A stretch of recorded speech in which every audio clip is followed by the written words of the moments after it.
आम्ही दोन भाऊ एकत्र आल्यानं कुणाला प्रॉब्लेम आहे, प्रॉब्लेम असणाऱ्यांनी त्यांच्या पोटदुखी सांभाळाव्या. आम्ही दोघं मिळून महाराष्ट्राचं स्वप्न साकार करू असं वक्तव्य आज उद्धव ठाकरेंनी केले.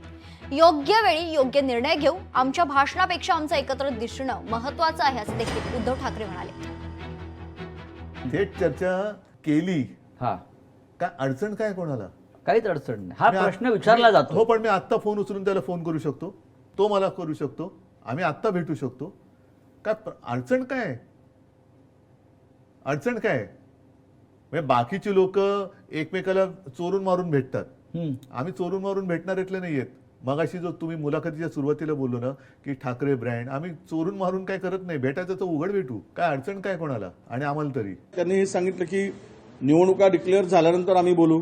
आम्ही स्थानिक पातळीवर मुंबई महानगरपालिका किंवा इतर महानगरपालिका असतील त्या सगळ्या गोष्टी किंवा स्थानिक स्वराज्य संस्थांच्या निवडणुकामध्ये स्थानिक नेत्यांना तो अधिकार दिलेला आहे.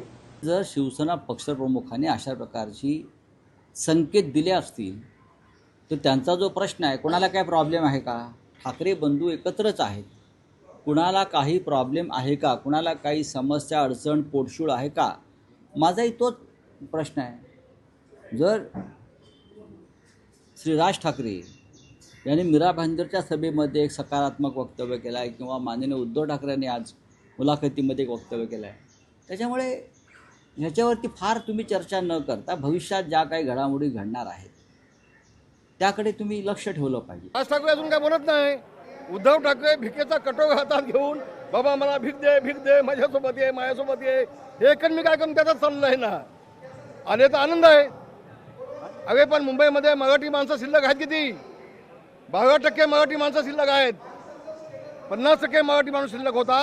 हा सगळा मराठी माणूस हा उद्धव ठाकरेने नालासोपारा वसई त्याच्या पुढे सगळा हलवला. मुंबईतून भाग पाठवला मराठी माणूस. हे पाप उद्धव ठाकरेंनी केलं आहे. आता बघा याच्यावर खूप चर्चा होत चालले. जो काही निर्णय खरं ते दोन भाऊ घेणार आहेत आणि ऑब्विसली त्यांच्याकडे नंबर असणं आहेच, तर करतील.